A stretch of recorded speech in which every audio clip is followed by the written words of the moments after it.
What's up guys? Johnny the Realtor here. Welcome to the video. Today we're talking about apartments and condos. What's the difference between the two? Let's get into it. So apartments and condos, usually you'll catch people using those words interchangeably, but there's one major difference between the two. Apartments can be rented, but condos can be rented and purchased. So that's the main difference, but there are some other differences between the two. For example, in an apartment building, all of the units and the entire building is owned by the same entity or person. While you can't go and individually buy a unit in an apartment building, you can rent them out. So the way you go about that is walk into the building, go into the leasing office, and ask the leasing agent for more information on what they have available. However, what I actually recommend is call in advance.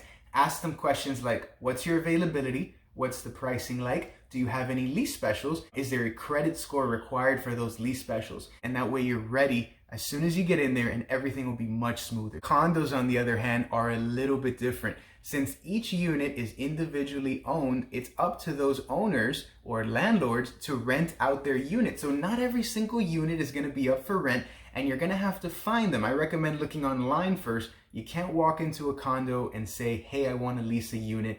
They're gonna say they don't have a leasing office, so make sure you remember that.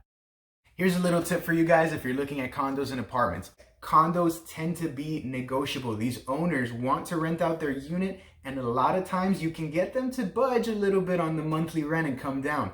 Apartment buildings, on the other hand, whatever price they state, that's the price. These are set by algorithms, by computers, so the people at the leasing office don't have the authority to lower those prices. However, ask about lease specials, because a lot of times you can get a parking space included for the entire year, or you can get lower move-in costs. So make sure that you ask about those lease specials. We work with both apartment buildings and condos. I love them both. What do you prefer? Do you prefer living in a condo where each unit is individually owned? Or do you prefer living in an apartment building where the entire building is owned by the same person or entity? What's your experience? I'd like for you to leave it in the comments below. Stay tuned for the next video, guys. Thank you for watching and have an awesome day.